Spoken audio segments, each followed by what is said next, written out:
Hello everybody and welcome back. So for today's lesson, we're going to be focusing on something really interesting, the case of Weimar Germany in the aftermath of World War I. You'll see today the desperate situation that many Germans found themselves in the aftermath of the Great War. So if you would, please title your notes for today, the Weimar Republic and Hyperinflation.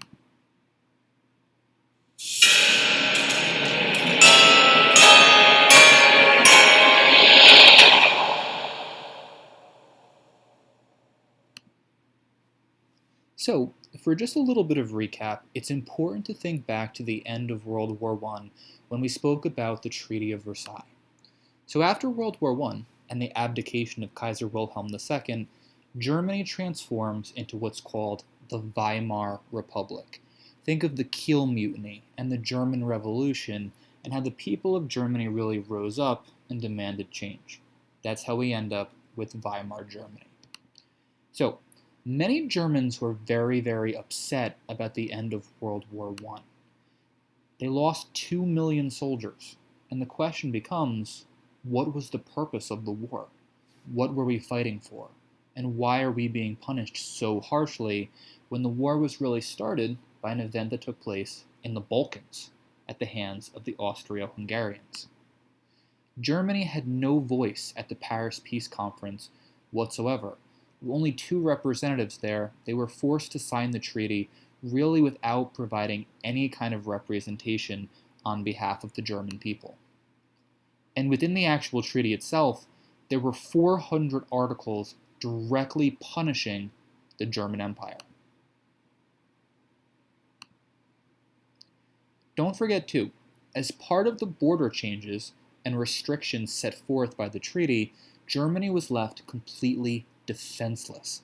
They were forbidden from ever militarizing the Rhineland, and they were forced to shrink the size of their army down to 100,000 men. Additionally, the War Guilt Clause placed sole blame for the conflict on the heads of the Germans.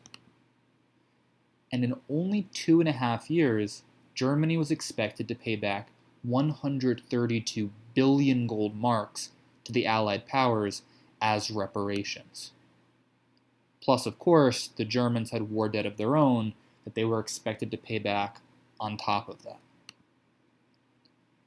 So where we really begin today with your notes is the idea of hyperinflation. So the Reichsbank, the German treasury, began printing mass amounts of money, paper currency, to begin paying back the Allied powers. The issue wasn't that they couldn't print enough money. The issue was the money that they were actually printing was losing its value. So they had to pay back 20 billion by 1921. The problem is, prices began to skyrocket and the actual income of people remained the same or fell because of the devaluation of the money. This is what's called hyperinflation. As the amount of money increases, the actual value of it goes down. So this is what hyperinflation looks like in the case of the Weimar Republic. Here you see in this image children playing with blocks of money as though they're actual playing blocks. You can see images of people using money as kindling. On the left, a woman using money to heat her home. On the right, a woman using money to light her stove.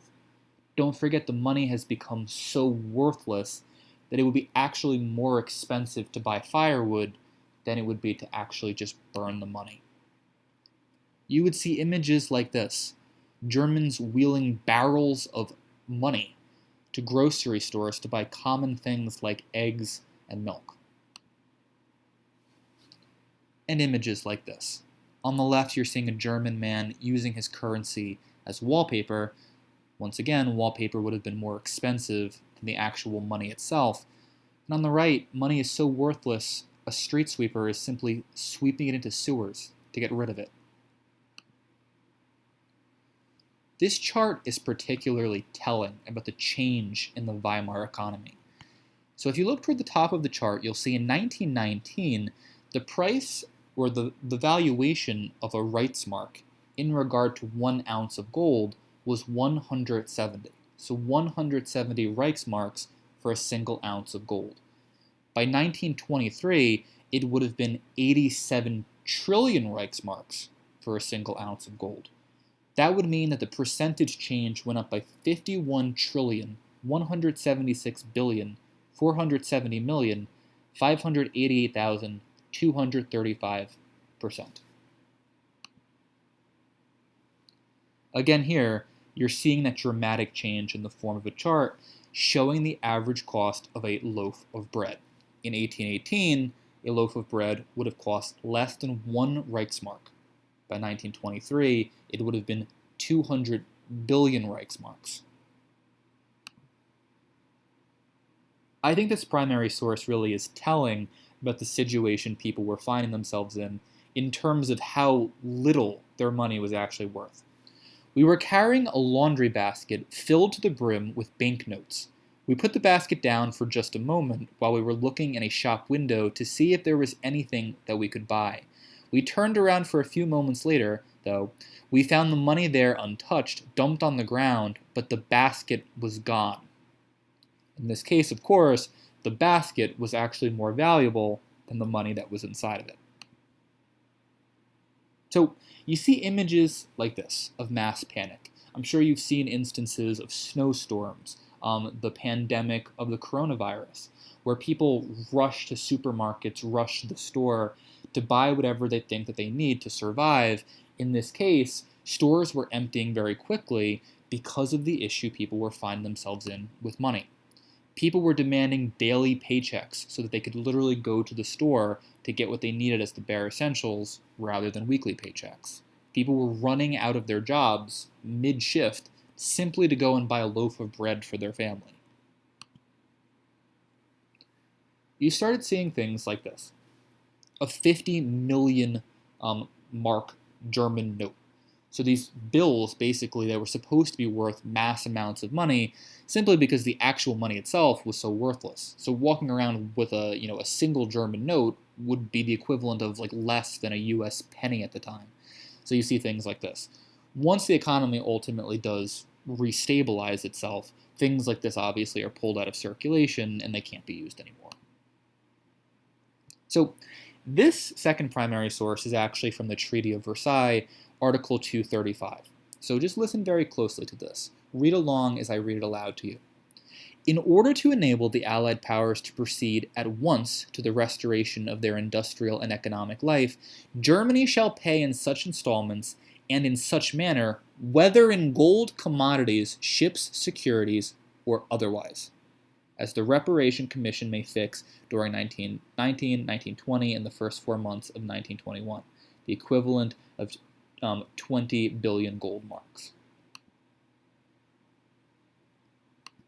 So, keeping that document in mind, it was essentially saying that the Reparation Committee could seize that profit in any way they saw fit.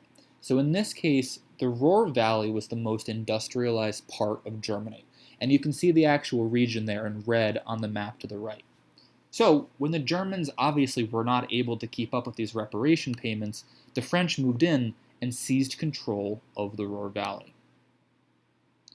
So as the Germans were not keeping up with their reparation payments, industrial workers working in the Rhone Valley found themselves at gunpoint, with French soldiers basically demanding the materials that they were producing in exchange for what they should have gotten as German notes.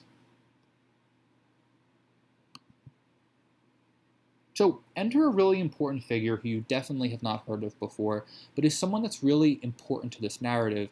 His name is Gustav Stresemann. So at the very peak of hyperinflation in 1923, Gustav Stresemann was appointed Chancellor and Foreign Minister of Germany. So you may have learned in other history classes that the rise of Adolf Hitler to power came as a direct result of hyperinflation and the brutality of the Treaty of Versailles and the fact that the Germans had to pay back all this money. That's not quite the full story. Gustav Stresemann is often left out of this, but he's really important. When he came to office, he set out to reform the German economy and improve the situation for those living in the Weimar Republic. And you'll see that in many ways he's actually successful.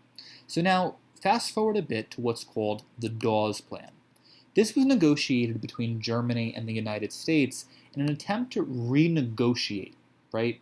Come to a new organized system for paying back these reparations. Germany, as part of the Dawes Plan, was given back the Rhone Valley, right, their most industrialized economic center, and the US provided Germany with a $20 million loan. So this loan wasn't going to be used to pay back their reparations, but instead, the loan would really get them back on their feet and get them situated to begin actually paying back the reparations. Now, don't forget, $20 million from US currency would have been extremely valuable to the people living in Germany. So the Dawes Plan was actually a major success. The Dawes Plan was actually facilitated by an American banker that you can see pictured over here to the right, Charles Dawes. So we've talked a lot in this class about the development and growth of the United States. This is just one more example of how the U.S. asserts itself kind of as this peacekeeping force, this police power, trying to keep order in the world. And over time, the German economy was able to stabilize. So in your mind, if you think that hyperinflation and poor economy was the direct causation of the rise of Hitler and the outbreak of World War II, that's really not quite accurate.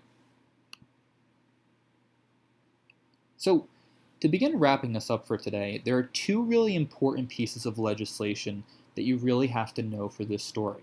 The first one is a series of treaties called the Locarno treaties. And these were negotiated in Switzerland between several of the major world powers at the time, and this is taking place in the year 1925, right? So this is taking place about 5 years after the end of World War I. So at these meetings, the major world powers discussed border changes. Don't forget, the Treaty of Versailles really altered the European map fairly substantially. So as part of these treaties, it was decided that the Rhineland would become a neutral zone. It was decided that Germany couldn't militarize, right?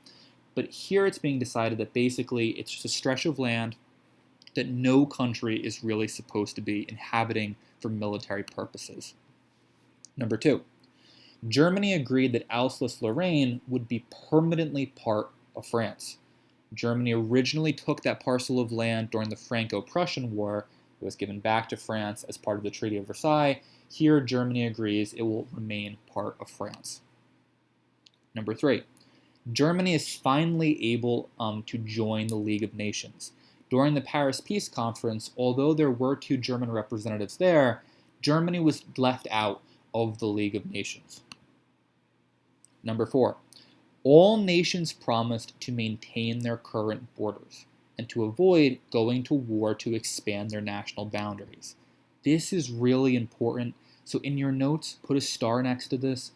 At these talks, Germany very strategically refused to guarantee their borders with 2 places, Czechoslovakia and Poland. And you'll see during the outbreak of World War II, these are going to be 2 of the regions that Hitler moves on first. So the second piece of legislation that's really important to understand, and to wrap us up for today, is the KelloggBriand Pact. And this is being signed in 1928, about 1 year before the Great Depression. So, this is initially being negotiated between the United States and France, but the actual pact itself is signed by most world powers. Here is what the KelloggBriand Pact says. It creates a declaration that war would be denounced as an instrument of national policy. Think back to your roundtable discussion on art and literature of the Lost Generation. The world was still reeling from the Great War. Reality itself had been blown apart by what people experienced in World War I, and the major world powers were looking for any way they possibly could to avoid another conflict. In this pact, Germany and France promised to avoid going to war.